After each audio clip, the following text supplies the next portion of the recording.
Bien-aimés du Seigneur, nous sommes aujourd'hui le 13 février 2021. Je suis heureux de vous accueillir pour cette plage réservée à la méditation de la parole de Dieu. C'est l'instant de la halte spirituelle pour la journée. Marc chapitre 8, les 10 premiers versets et la péricope évangélique que la grâce du Seigneur nous propose en ce matin. Que l'Esprit nous aide à découvrir les trésors spirituels contenu dans ce texte. Oui, la lecture de l'évangile d'aujourd'hui est le second des deux récits de l'évangile de Marc où Jésus nourrit une foule dans le désert. À ce point de l'évangile, Jésus a voyagé dans une région qui était principalement peuplée de païens. Quelques chapitres plus tôt, Jésus avait nourri une grande foule de Juifs au bord de la mer de Galilée. Aujourd'hui, il est confronté à une autre foule affamée dans cette région, majoritairement païenne. Peu avant cette scène, une femme païenne avait dit à Jésus qu'elle se contenterait de miettes tombées de la table des enfants d'Israël. Cependant, dans cette scène, il n'est pas question pour cette foule païenne de se contenter de miettes. Oui, Jésus montre la même compassion pour cette foule affamée que celle qu'il avait montrée précédemment pour la foule juive affamée. Cependant, les disciples montrent la même résistance à prendre la responsabilité de nourrir cette foule païenne que celle qu'il avait montrée précédemment devant la foule juive affamée. Et les disciples avaient posé la question, où quelqu'un pourrait-il trouver du pain pour nourrir ces gens dans un endroit désert comme celui-ci? Le genre de question que nous posons peut soit ouvrir un espace pour que le Seigneur travaille ou le fermer. La question des disciples conduisait à fermer un tel espace. Elle était dépourvue de toute foi.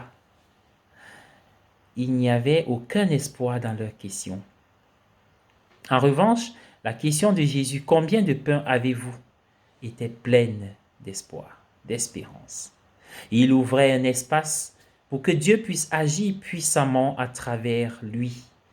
Il y avait quelques ressources dans la foule, même si elles semblaient désespérément insuffisantes. 7 pains et quelques poissons.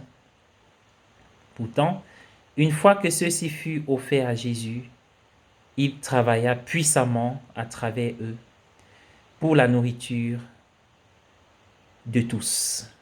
Comme Paul nous le rappelle, le Seigneur peut faire infiniment plus que tout ce que nous pouvons demander ou imaginer. Et si nous sommes généreux avec nos ressources, aussi petites qu'elles puissent nous paraître, nous avons besoin aujourd'hui de la foi du Seigneur pleine d'espoir et d'attente en ces temps de Covid. Nous devons croire que le Seigneur peut œuvrer puissamment à travers nous pour le bien-être des autres. Rien ne lui est impossible, même si nous avons le sentiment que nos ressources sont petites et insignifiantes. Je vous invite à méditer avec moi ce chant, Vivre d'amour, appuyé sur les textes de Sainte Thérèse de l'Enfant Jésus.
gratitude.